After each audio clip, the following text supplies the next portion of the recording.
The heavy bag swayed like a pendulum in my garage, absorbing every punch I threw at midnight. Sweat dripped onto the concrete floor as I worked through another sleepless night. My wife Lyra had been giving me the silent treatment for 3 days straight, and frankly, the quiet was starting to grow on me. "I'm blocking you for a week, so you learn to appreciate me," she'd announced before storming out Tuesday morning. Her exact words. Yeah, like I was some disobedient teenager who needed a timeout. I'd responded with my usual sarcasm. "Take a month." Now here I was, 3 nights later, wondering why I'd wasted 15 years trying to decode her moods. The garage felt more like home than our actual house these days. At least the punching bag didn't lecture me about my emotional unavailability or complain that I didn't make enough money for her designer handbag obsession. My phone buzzed on the workbench. Lyra's phone, actually. She'd left it behind in her dramatic exit, probably hoping I'd chase after her with it like some lovesick puppy. Instead, I'd been using it as a paperweight for 3 days. The notification light blinked insistently. I unwrapped my hands and picked up the device, intending to turn it off. That's when I saw the message preview on the lock screen. "Miss you already. Next time, bring the red dress. J." My stomach dropped. I knew that red dress. Lyra had bought it last month, claiming it was for work events. Apparently, her definition of work had expanded beyond interior design. I swiped the phone. No passcode, typical Lyra, always assuming she was smarter than everyone else. The messages opened like a roadmap to betrayal. Not just one affair, 3 different men, 3 different conversations, all happening simultaneously. Jet Forrester owned a custom car garage downtown. His messages were full of crude suggestions and photos of expensive vehicles. "Your husband doesn't deserve you, babe. Come by the shop tonight." Travis Kern worked at First National Bank. His approach was smoother, more sophisticated. "Dinner at the Riverside? I've got news about that investment opportunity we discussed." Then there was Theo Marquez from Lyra's design firm. Poor, desperate Theo, sending pathetic messages about how much he needed her and how his wife didn't understand him. I scrolled through weeks of evidence, my analytical mind cataloging every detail. Lyra wasn't just cheating, she was running a small business. Each man served a purpose. Jet provided excitement and expensive gifts. Travis offered financial advice and insider banking information. Theo was her workplace ally, covering for her absences and feeding her office gossip. The most damning messages came from her best friend, Seren Fay, the local social media influencer with 30,000 followers and the moral compass of a broken weather vane. Her text read like a coaching manual. "Did you get the contractor list from Mason's laptop yet? Jet's been asking." "Travis wants to know about Mason's retirement accounts. Can you get the statements?" "Theo's getting suspicious about the late meetings. Keep him distracted." I set the phone down and stared at my reflection in the garage window. 15 years of marriage, and my wife had turned me into a mark. Not just unfaithful, actively working to extract information, money, and business contacts through her network of admirers. The old Mason would have confronted her immediately, demanded explanations, probably begged her to stop. But something had shifted during these 3 days of silence. Maybe it was the boxing training I'd resumed after years away from the gym. Maybe it was finally seeing Lyra clearly without the fog of misplaced loyalty. I was a project manager for a tech consulting firm. My job required strategic thinking, resource allocation, and risk assessment. I'd spent my career solving complex problems for demanding clients. Time to apply those skills to my personal life. I opened my laptop and created a new folder, Project Cleanup. Then I began documenting everything. Screenshots of messages, photos of bank statements, copies of emails. If Lyra wanted to play games, she'd discover that I was better at strategy than she'd ever imagined. The garage felt different now, not like a refuge from my marriage, but like a war room. I had 3 days before Lyra returned from whatever romantic adventure she was currently pursuing. 3 days to prepare the battlefield. I wrapped my hands again and returned to the heavy bag. Each punch felt more focused now, more purposeful. The bag wasn't absorbing my frustration anymore. It was absorbing my plans. By dawn, I had a complete dossier on my wife's activities and a preliminary strategy for response. Lyra thought she was teaching me a lesson about appreciation. Instead, she'd given me the greatest gift possible: clarity. I showered, dressed for work, and left Lyra's phone exactly where I'd found it. Let her think it had been sitting untouched for 3 days. Let her believe she was still the smartest person in the room. The morning commute felt different. Other drivers weren't obstacles anymore. They were variables in a larger system. The radio chatter about traffic patterns sounded like intelligence reports. Even my coworkers seemed more interesting, potential allies or sources of information rather than just familiar faces. "You look better," said Rick Kowalski, my old boxing coach who now ran Murphy's Tavern downtown. We'd grabbed coffee before work, a routine that started when I'd rejoined his gym last month. "Feeling better?" I replied. "Lyra's been giving me some space to think." "Space is good," Rick said, studying my face with the intensity that made him a great coach. "Thinking's even better. What conclusions are you reaching?" "That I've been playing the wrong game for 15 years. Rick nodded slowly. "Games have rules. Make sure you know them before you make your next move." "Already working on it." Before we dive deeper into this story, I have one small request. Please subscribe, drop a like, comment, and hit that hype button to boost this channel so more people can discover these incredible Reddit stories. The rest of the day passed in a blur of meetings and project updates. My mind was split between my actual job and project cleanup. During lunch, I drove past Jet's garage. The place looked exactly like I'd expected. Expensive cars, flashy signage, the kind of business that attracted people who valued appearance over substance. Jet himself was visible through the front window, a tall guy with perfectly styled hair and the kind of confident posture that screamed trust fund baby playing at being blue-collar. He was probably 10 years younger than me, with the lean build of someone who spent more time at trendy gyms than actual labor. I parked across the street and watched him interact with customers. Lots of charm, lots of smooth talking. The kind of guy who'd convince you that a simple oil change required premium synthetic lubricant and a complete engine diagnostic. My phone rang. Unknown number. "Mason Redden." "Mr. Redden? This is Jennifer Walsh from Lyra's office. I'm trying to reach her about the Morrison project, but her phone seems to be off." "She's out of town for a few days. Family emergency. Can I take a message? Just have her call me when she gets back. The client moved up the deadline." I hung up and made a note. Lyra hadn't told her office she was taking time off. Another lie in a growing collection. I wondered how many other people were covering for her absences, assuming she was handling family emergencies or client meetings. The afternoon brought another revelation. While reviewing my own bank statements, I noticed several small withdrawals from our joint account, amounts just below the threshold that would trigger automatic notifications to my phone. 50 here, 75 there, always from ATMs near Jet's garage or the hotel where Travis apparently conducted his investment meetings. Lyra wasn't just emotionally unfaithful. She was funding her affairs with our money. I leaned back in my office chair and considered my options. The old approach would be confrontation, counseling, maybe separation if things got ugly. The new approach required more creativity. My computer chimed with a project update. The Morrison account, a major renovation for a local restaurant chain. Lyra's biggest client, worth nearly 6 figures in design fees. I'd helped her prepare the initial proposal, contributing market research and competitive analysis. An idea began forming. Dangerous, probably. Definitely satisfying. I spent the rest of the afternoon researching Maine's divorce laws, property division statutes, and adultery provisions. Fascinating reading. The state had moved to no-fault divorce years ago, but evidence of infidelity could still affect asset distribution and spousal support calculations. More importantly, I learned about something called marital waste, the legal term for spending joint assets on extramarital affairs. Every ATM withdrawal, every expensive dinner, every gift purchased for her lovers could be documented and potentially recovered in divorce proceedings. By closing time, I had the framework for a comprehensive response plan. Not just divorce, complete strategic dismantlement of Lyra's carefully constructed double life. The drive home took me past the storage facility on Industrial Road. Clean, secure, climate-controlled units. Perfect for preserving evidence and storing items that might need protection during marital disputes. I rented a 10x10 unit under my name alone. Cash payment, no paper trail connecting it to our joint accounts. The manager, a grizzled guy named Pete who looked like he'd seen every kind of human drama, handed me the keys without questions. "How long you planning to need it?" he asked. "Hard to say. Depends how long it takes to clean house." Pete nodded knowingly. "Take your time. We've seen it all here. Whatever you're going through, you're not the first." That evening, I began the physical phase of project cleanup.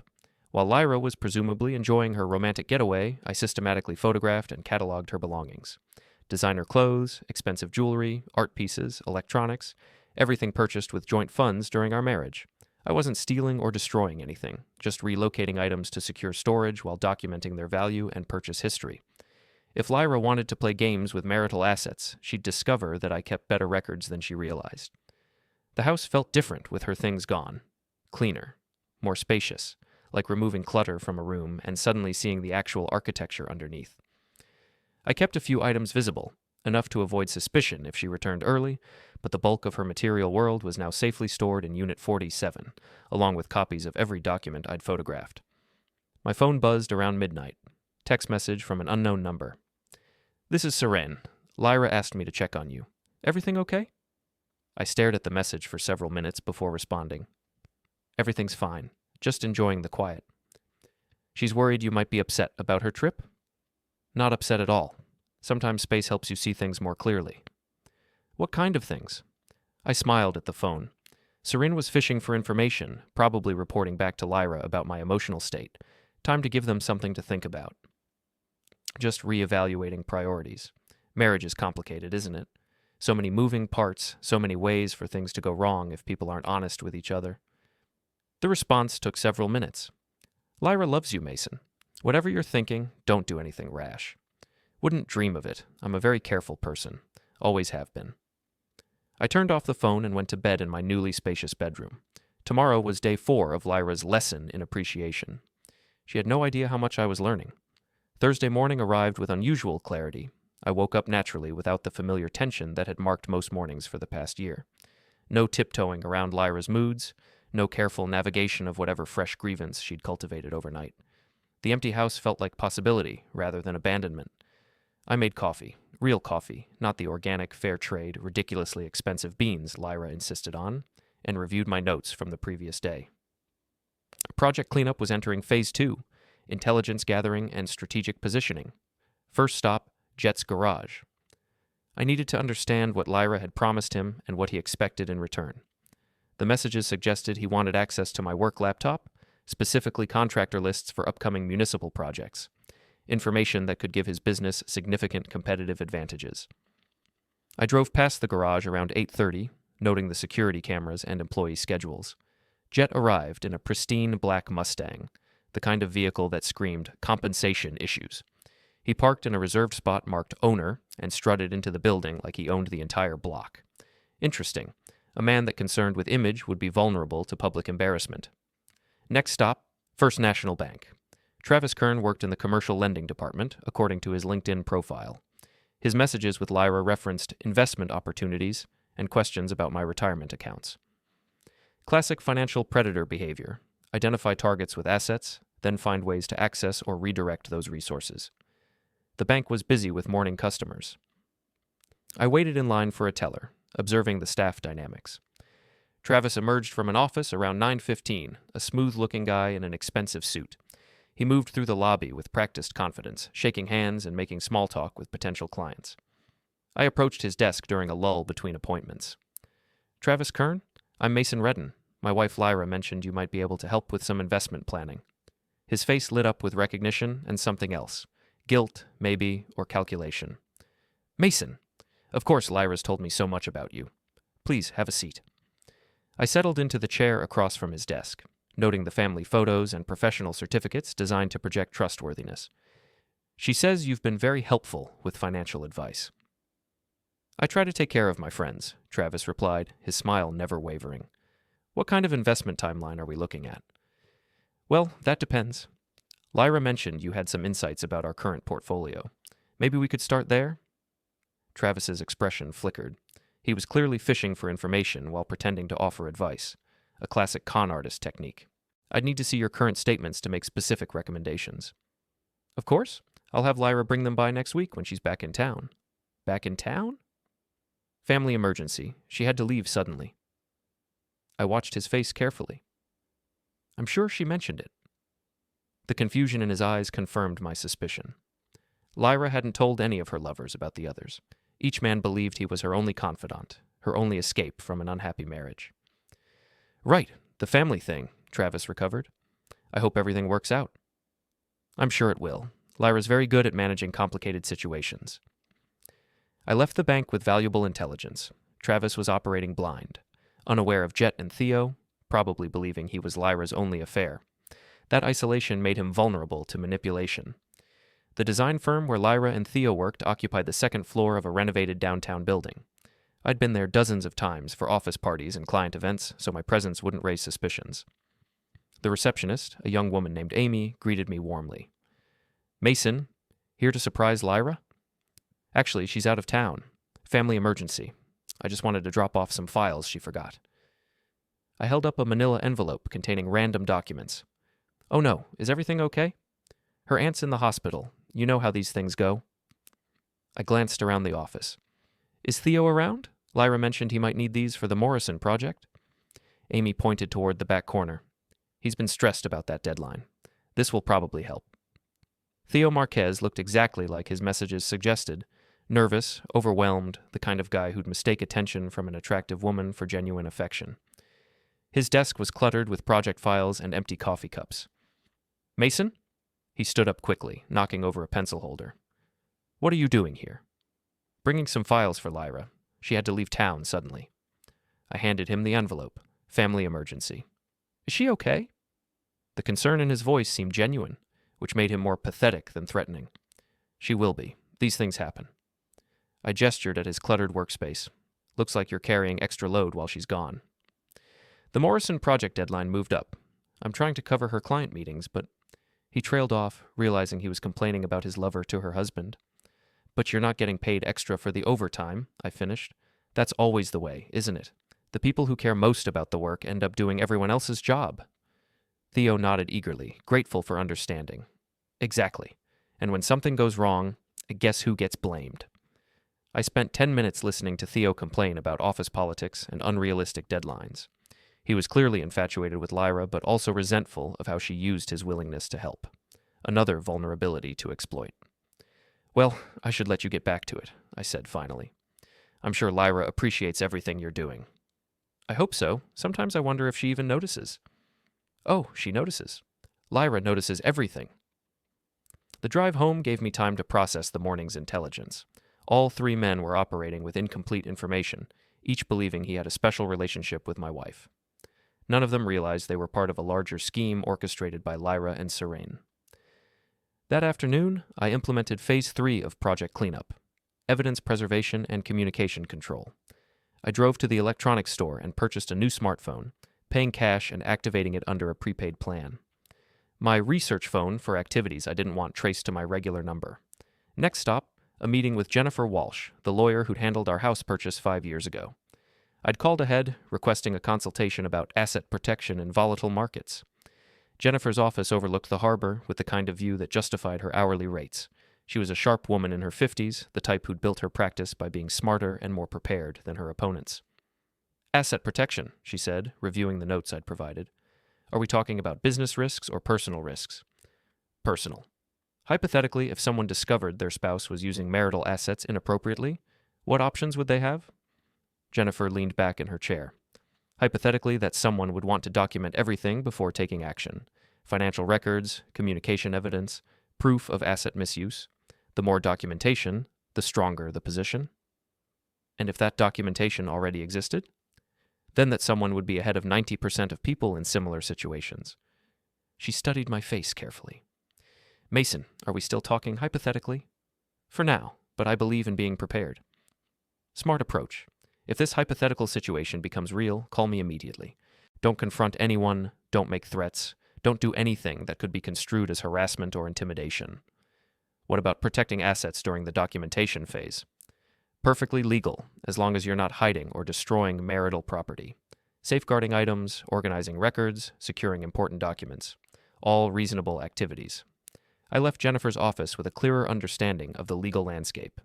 Everything I'd done so far was not only legal, but advisable for someone in my position. That evening, I visited Rick at Murphy's Tavern. The place was busy with the after-work crowd, but Rick made time to talk while mixing drinks. "You look different," he said, sliding a beer across the bar.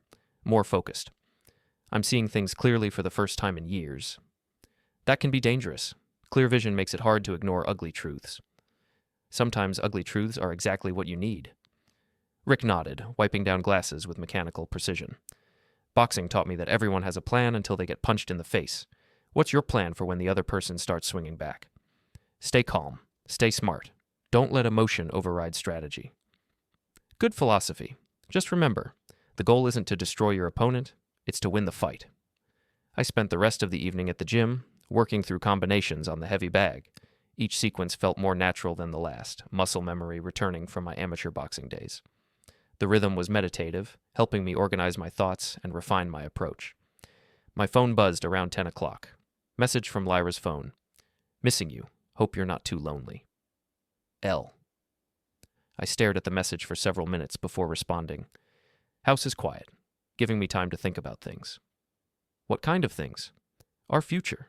What I want out of life. What I'm willing to accept. The response took longer this time. Don't overthink everything, Mason. Sometimes you just need to trust that people care about you. Trust is earned. I'm starting to understand the difference between trust and assumption. What's that supposed to mean? Nothing dramatic, just that I've been assuming a lot of things without verification. Probably time to be more careful about that. I turned off the phone before she could respond. Let her spend the night wondering what I meant. Let her discuss it with whatever lover she was currently entertaining. Friday morning brought a new development. Seren called my regular phone around 8:30. Mason? It's Seren. I'm worried about Lyra. What's wrong? She seems upset about your conversation last night. She thinks you're planning something. Planning what? I'm going to work, hitting the gym, keeping busy. What could I be planning? I don't know. She just has a feeling that you're different somehow. Maybe I am different. 3 days of quiet will do that to a person. Different how? More focused. Less willing to accept things I used to ignore. Serene's voice sharpened. What kind of things? Oh, the usual marriage stuff, communication problems, trust issues, feeling like you don't really know the person you're living with. Mason, whatever you're thinking, don't do anything you'll regret. I never do anything I regret, Seren. That's always been my problem. Too careful, too willing to give people the benefit of the doubt. Maybe it's time to be less trusting. I hung up before she could respond. The conversation confirmed that Lyra and Seren were communicating regularly, probably strategizing about how to handle my mood change. Time to give them something real to worry about. Friday afternoon, I drove to the storage facility with a specific mission. Pete was working the front desk again, reading a paperback thriller that looked like it had survived several previous owners. Back again? He asked, not looking up from his book. Need to add some items to my unit, and I wanted to ask about your security setup. That got his attention. Pete marked his page and studied my face. What kind of security questions? Camera coverage, access logs, that sort of thing. I want to make sure everything stays safe. We've got cameras on every hallway, motion sensors in the units, and digital locks that track every entry. Nobody gets in without leaving a trail. He leaned forward conspiratorially. You expecting trouble? Just being careful. Sometimes when people realize they can't find things they thought they owned, they get creative about looking for them. Pete nodded knowingly. We see that a lot. Divorce situations, family disputes, business partnerships gone bad. Don't worry. This place is locked down tight. Anything happens, we've got video evidence and police response. I spent an hour organizing Unit 47, creating a detailed inventory with photographs and serial numbers. Lyra's designer wardrobe alone was worth more than most people's cars. Her jewelry collection could fund a small business, all purchased during our marriage, all technically joint assets. The documentation process was therapeutic. Each item cataloged represented a choice Lyra had made, expensive purchases justified as necessary for work or investments in our future. Now I could see the pattern. She'd been systematically converting our shared resources into portable assets that could disappear if our marriage ended. My research phone buzzed with a text from an unknown number. This is Jet. Need to talk. Meet me at the garage tonight. 8 p.m. Interesting. How had he gotten my number? The only logical source was Lyra, which meant she'd given him my contact information for some reason. Either she was setting up a confrontation, or Jet was operating independently. I responded, About what? Just come. We need to clear the air. I forwarded the exchange to my regular phone and saved it in my evidence folder. Then I called Rick. I need a favor, I said when he answered. What kind of favor? The kind where you might need to make a phone call if I don't check in by 9 tonight. Rick was quiet for a moment. Where are you going? Meeting with someone who thinks he has leverage over me. I want to make sure he understands the actual situation. You want backup? No. But if something goes wrong, I want someone who knows where to look. I spent the rest of the afternoon preparing for the meeting. Not weapons or threats, just information and strategy. I printed copies of Jet's messages with Lyra, including the ones where he'd asked for access to my work laptop. I also researched his business license, insurance policies, and customer reviews online. Jet's garage had several interesting vulnerabilities. Multiple complaints about overcharging, 2 Better Business Bureau disputes, and a recent citation for improper disposal of automotive fluids. The kind of problems that could escalate quickly with the right pressure. At 7:30, I drove to the garage. The place was closed to customers, but lights were on in the main bay. Jet's Mustang sat in its usual spot, gleaming under the fluorescent fixtures. I parked across the street and waited. At exactly 8 o'clock, I walked to the front door. Jet opened it before I could knock. "Mason, thanks for coming." He was nervous, trying to project confidence but failing. His handshake was too firm, his smile too wide. Classic overcompensation. What did you want to discuss?" I asked. "Look, I think there's been some confusion about me and Lyra." "What kind of confusion?" Jet gestured toward his office, a glass-walled space overlooking the garage floor. "Maybe we should sit down." "I'm fine standing. What's the confusion?" "She told me you guys were separated, that you were just living in the same house until the divorce paperwork went through." I nodded thoughtfully. "That's interesting. What else did she tell you?" "That you were controlling about money, that she couldn't make any decisions without your permission." Jet was gaining confidence now, probably thinking he was delivering news that would devastate me. "Did she mention the contractor lists?" The question caught him off guard. "What?" "The municipal contractor lists from my laptop. She told you I had access to upcoming city projects, right? Information that could help you bid on lucrative contracts?" Jet's face went pale. "I don't know what you're talking about." I pulled out my phone and scrolled to the screenshot folder. "Here's a message from last Tuesday. Did you get the contractor list from Mason's laptop yet? The highway project bids are due next week." "Where did you get that?" "From Lyra's phone, the one she left at home when she went on her current romantic getaway." I showed him another screenshot. "Here's one from last month. Mason's so stupid he leaves his laptop open all the time. Just need to find the right moment to copy the files." Jet backed toward his desk, his confidence evaporating. "This isn't what it looks like. It looks like conspiracy to steal proprietary information from a government contractor. That's a federal offense, Jet, especially when the stolen information involves public bidding processes." "I never actually got any files." "But you asked for them, repeatedly, and you offered to pay Lyra for access." I scrolled to another message. $5,000 for the highway project list. $10,000 for the airport renovation contacts. Should I keep reading? Jet slumped into his desk chair. "What do you want?" "I want you to understand something important. Lyra isn't separated from me. She isn't getting divorced. She's running a con, and you're one of several marks." "Several?" "Travis at the bank, Theo at her office, probably others I haven't discovered yet. Each of you thinks you're special, that you're saving her from her terrible marriage. Really, you're just resources she's exploiting." I showed him screenshots of Lyra's conversations with Travis and Theo. Jet's face went through several expressions: confusion, anger, humiliation. "She's playing all of us," he said quietly. "She's playing you. I'm her husband. This is my marriage, my house, my life. She's been selling off piece by piece." "So what happens now?" "Now you make a choice. You can keep being part of her scheme, knowing that she's using you and lying to you, or you can extract yourself before this gets more complicated."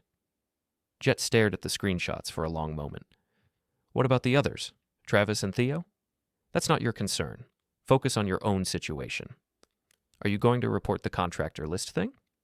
I considered the question. "That depends on what happens next. If Lyra suddenly stops visiting your garage, if her requests for information cease, if this conversation stays between us, then maybe there's no need to involve federal investigators. And if not, then you'll discover that government agencies take bid manipulation very seriously." I left Jet sitting in his office, staring at the evidence of his own stupidity. The drive home felt different. Not triumphant, exactly, but satisfying. One piece removed from Lyra's game board. My regular phone rang around 9:30. Rick. "You alive?" "Very much so. The meeting went well." "Learn anything useful?" "Confirmed some theories. Also discovered that my wife has been more creative than I realized." "Creative how?" "Let's just say she's been diversifying her portfolio in ways that could attract unwanted attention from law enforcement." Rick chuckled. "Sounds like she's been underestimating her opposition." "That seems to be a pattern." Saturday morning brought another development. Seren called while I was having coffee and reviewing my project cleanup files. "Mason, we need to talk." "About what?" "About whatever you said to Jet last night." He called Lyra in a panic. Did he? What was he panicking about? You know exactly what. Don't play games. I'm not playing games, Seren. I'm just having conversations with people who seem to think they know things about my marriage. What kind of conversations?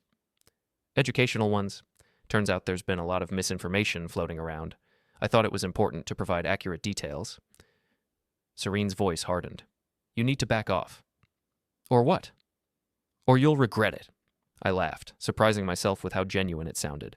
Seren, I've been regretting things for years. Regretting that I trusted people who didn't deserve it. Regretting that I ignored obvious warning signs. Regretting that I let other people make decisions about my life. This isn't over. You're absolutely right. It's not over. It's just getting started. I hung up and immediately called Jennifer Walsh's emergency number. It's Mason Redden. I think our hypothetical situation just became real. What happened? Threats from a third party. Also evidence of potential criminal activity involving stolen proprietary information. Don't say anything else over the phone. Can you come in Monday morning? First thing. Good. Don't engage with anyone involved until we talk. Document everything, but don't respond to threats or provocations. The rest of Saturday passed quietly. I went to the gym, worked on household projects, organized my evidence files. Normal activities that felt different because I was finally moving forward instead of just maintaining the status quo. Sunday brought the weekend's biggest surprise. Lyra came home. I was reading in the living room when her car pulled into the driveway. Through the window, I watched her sit in the driver's seat for several minutes, probably gathering courage for whatever performance she'd planned. The front door opened with her usual dramatic flair. Mason, we need to talk. About what? I didn't look up from my book. About this nonsense with Jet and your paranoid accusations. What accusations? You know what you did. Showing him fake messages, making up stories about me. I marked my page and looked at her directly. Fake messages? Those screenshots were obviously fabricated. I can't believe you'd stoop to something so pathetic. Fabricated how? Photoshop, or some app, or whatever. The point is, they're not real. I picked up her phone from the coffee table, the same phone I'd been reading for the past week. Want to check? Lyra's face went white. She'd forgotten about leaving the phone behind, forgotten that all her evidence was sitting right there in the open. You went through my private messages? I went through my wife's messages on a phone she left in my house. Turns out they're very educational. That's a violation of privacy. So is using our joint bank account to fund your affairs, so is trying to steal proprietary information from my laptop, so is lying to multiple men about our marriage status. Lyra sat down heavily on the couch. It's not what it looks like. It looks like you've been running a sophisticated con game using our marriage as cover. What part of that assessment is inaccurate? I wasn't trying to hurt you. You were trying to use me. There's a difference, but not much of one. We stared at each other across the living room, 15 years of marriage, and this was the first completely honest conversation we'd had in months. What do you want? She asked finally. I want you to understand that the game is over. Whatever you and Seren had planned, whatever you thought you could get away with, it stops now. Or what? Or I stop being careful about protecting your reputation. Lyra's phone buzzed with a new message. She glanced at the screen and her face went even paler. Problems? I asked. Jet wants to meet. He says he has something important to tell me. I imagine he does. What did you do to him? I had an educational conversation, same kind I plan to have with Travis and Theo. You can't do this. Actually, I can. I'm very good at it, as it turns out. Lyra stood up abruptly. This isn't over. You're right, it's not over, but the part where you control the narrative, that part's finished. She grabbed her phone and headed for the door. I'm staying at Seren's tonight. Take your time. The house is more peaceful when you're not here. After she left, I called Rick. She's back, I said when he answered. How'd that go? About as well as expected. She's regrouping with her co-conspirator. What's your next move? Monday morning, I make this official. After that, we see how creative they get when they realize they're not dealing with the same person anymore. Be careful, Mason. Cornered animals do unpredictable things. So do patient hunters.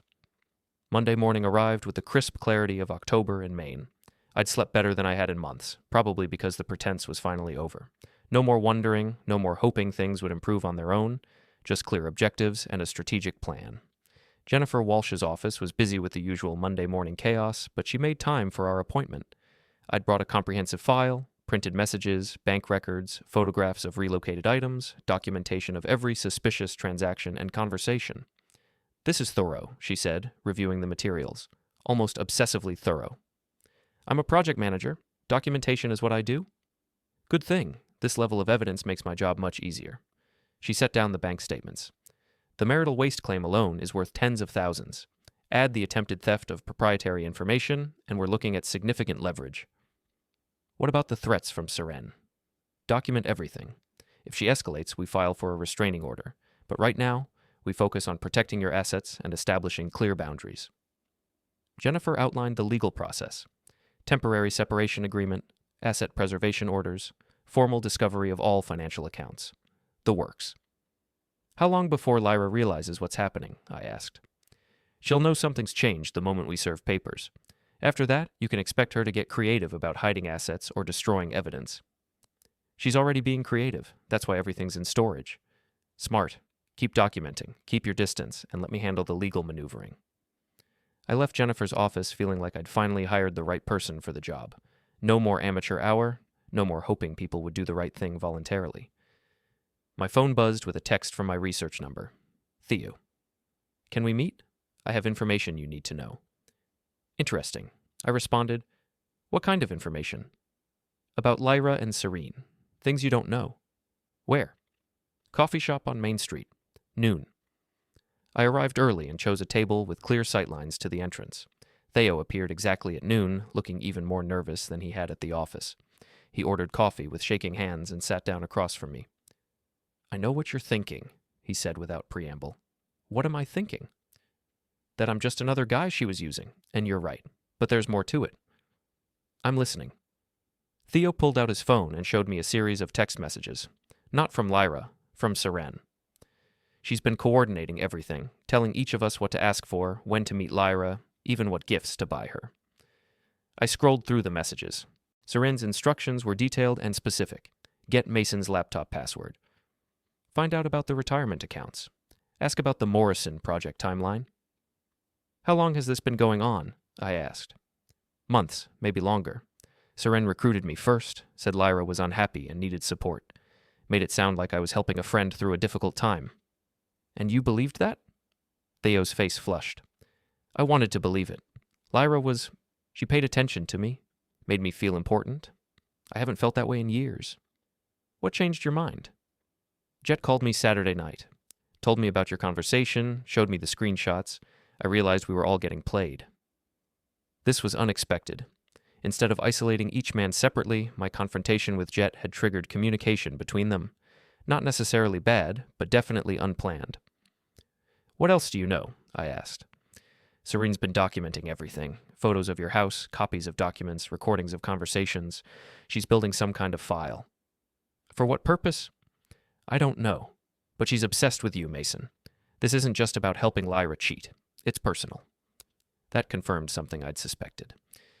Serene's involvement went beyond friendship with Lyra. There was history I didn't understand. "Did Lyra know about the documentation?" "I think so. They spend hours together, planning and scheming. Serene does most of the talking. Lyra just follows along." I processed this information. If Seren was the real architect, then Lyra might be more manipulated than manipulator. Not that it excused her choices, but it changed the tactical picture. "What do you want from me, Theo?" "I want out. Clean break, no complications. I'll testify about what I know, give you copies of everything Seren sent me, whatever you need." "In exchange for?" "Protection. Seren said if anyone tried to back out, she'd ruin them. Expose affairs to spouses, report people to employers, whatever it takes to keep them in line." I studied Theo's face. He was genuinely terrified, which made him either a great actor or an actual victim of Seren's manipulation. "Send me everything you have," I said finally. "Messages, emails, photos, anything that documents Seren's involvement." "What about protection?" "Document the threats. If she follows through, we'll handle it legally." Theo nodded gratefully and spent the next 10 minutes forwarding files to my research phone. The evidence was comprehensive. Months of detailed instructions from Seren, proof that she'd been orchestrating the entire operation. After Theo left, I sat in the coffee shop reviewing the new information. The picture was becoming clearer. Seren wasn't just Lyra's friend or accomplice.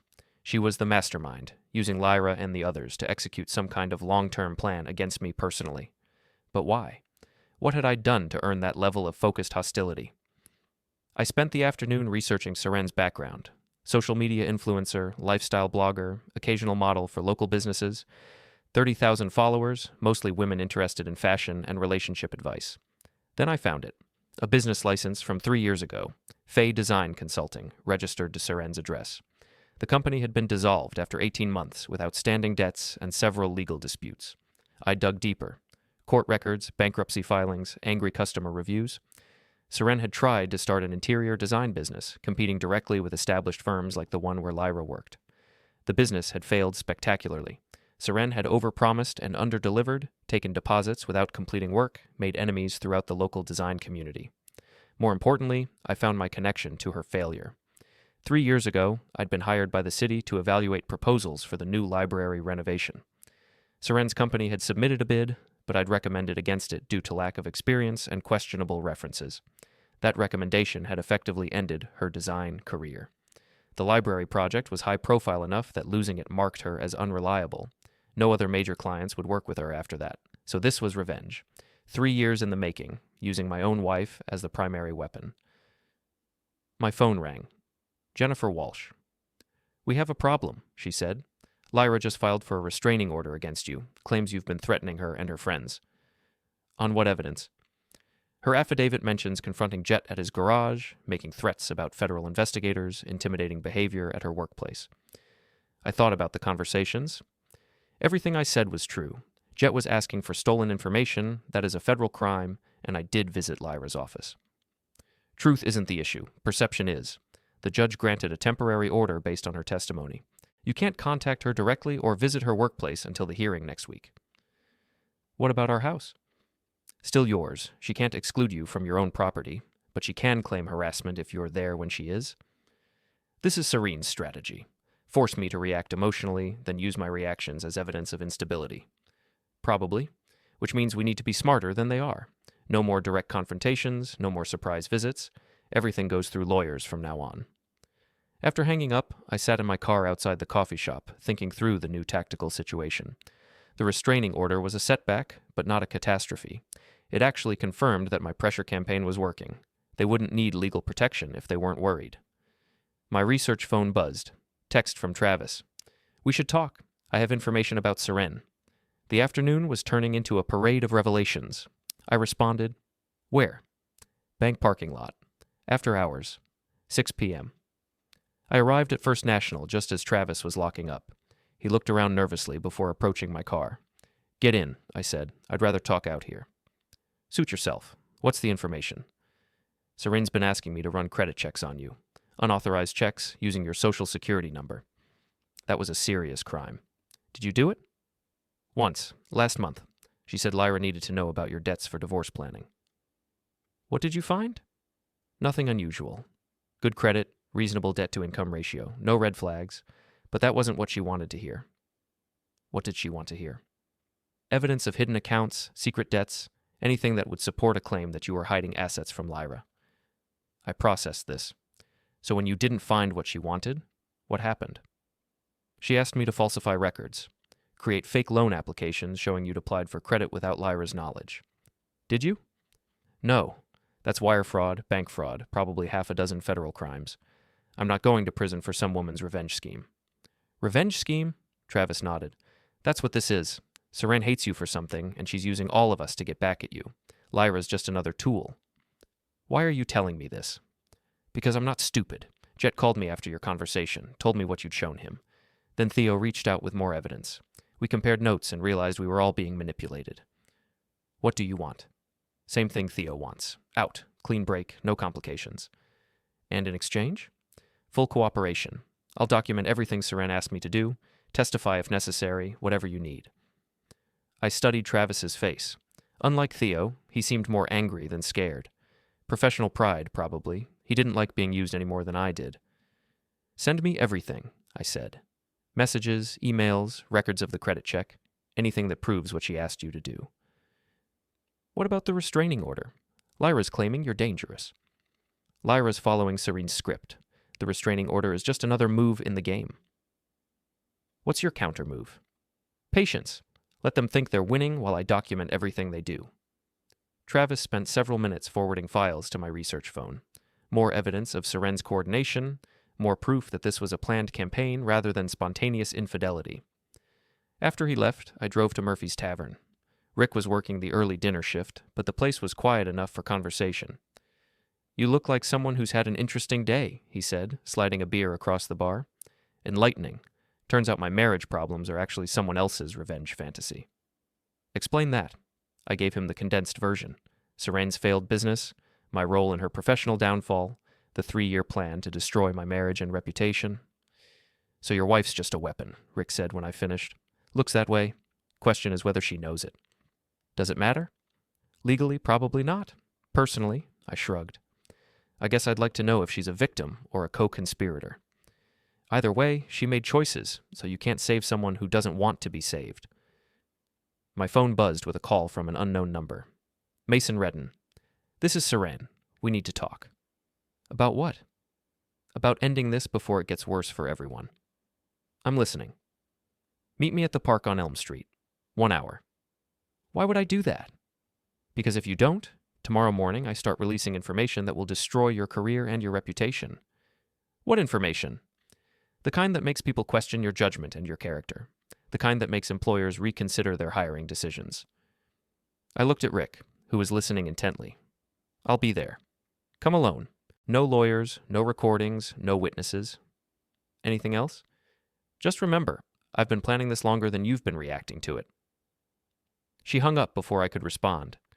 "That sounded ominous," Rick said. "Final boss battle. She's tired of working through intermediaries." "You sure you want to face her alone?" "Not much choice. Besides, I've been underestimated for so long. I'm curious to see what happens when someone takes me seriously." "Just remember what I taught you about fighting. The person who stays calm longest usually wins." I finished my beer and headed for the park. Time to find out what Seren thought she had on me, and whether 3 years of planning could overcome 3 days of focused retaliation. The real game was finally beginning. Elm Street Park sat in the older section of town, surrounded by Victorian houses that had seen better decades. Ancient oak trees created pools of shadow despite the streetlights, and the playground equipment looked like it belonged in a Stephen King novel, all sharp angles and rusted metal. I arrived 10 minutes early and chose a bench with clear sightlines to all approaches. The park was empty except for a jogger who passed through without stopping and a homeless man setting up camp near the far restroom. Seren appeared exactly on time, emerging from behind the gazebo like she'd been waiting in the shadows. She moved with the calculated confidence of someone who believed she held all the advantages. "Mason, thank you for coming." "Let's skip the pleasantries. What information do you think you have?" She sat down on the opposite end of the bench, maintaining distance while projecting control. 3 years ago, you cost me everything. My business, my reputation, my financial security, all because you decided I wasn't good enough for your precious municipal project. I evaluated proposals based on qualifications and references. Your company didn't meet the standards. My company was new. Everyone starts somewhere. But you didn't just reject my bid, you made sure everyone knew why. You poisoned the entire market against me. I studied her face in the dim light. So this is revenge. This is justice. You destroyed my career, so I'm destroying your marriage. You cost me my financial future, so I'm taking yours. Using my wife as a weapon. Using your wife's ambition against you. Lyra wanted more than you could provide. Status, excitement, validation. I just showed her how to get it. By manipulating her into affairs with men you recruited. Seren smiled, the expression cold and calculating. By giving her permission to take what she wanted. The affairs were real, Mason. The attraction, the excitement, the dissatisfaction with you, all genuine. But coordinated by you. Guided, optimized, enhanced for maximum impact. I leaned back against the bench, processing her admission. What's the end game? Divorce, asset division, public humiliation? All of that, plus professional destruction. Tomorrow morning, I start releasing information about your conduct during the library evaluation, conflicts of interest, biased assessments, inappropriate relationships with other bidders. None of that happened. Doesn't matter. Perception becomes reality when it's packaged correctly. I have 30,000 social media followers, plus connections throughout the local business community. By the time I'm finished, your reputation will be worthless. What kind of information? Seren pulled out her phone and showed me a series of documents. Fabricated emails suggesting you took bribes, doctored photos showing you meeting with competing contractors, fake witness statements claiming you promised favorable treatment in exchange for personal favors. I scrolled through the materials. They were sophisticated forgeries, the kind that would require significant time and technical skill to debunk. Impressive work, I said, handing back the phone. 3 years of preparation. I've been documenting everything, your routines, your contacts, your vulnerabilities, building a complete profile for maximum destruction. And if I agree to whatever terms you're about to propose, then none of this sees daylight.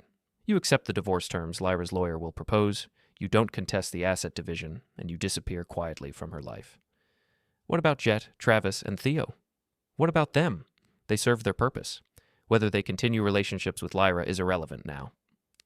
I stood up and walked to the edge of the gazebo, thinking through the tactical situation. Seren had invested 3 years in this revenge scheme, but she'd made critical errors in execution. You know what's interesting about revenge fantasies? I said, turning back to face her. What?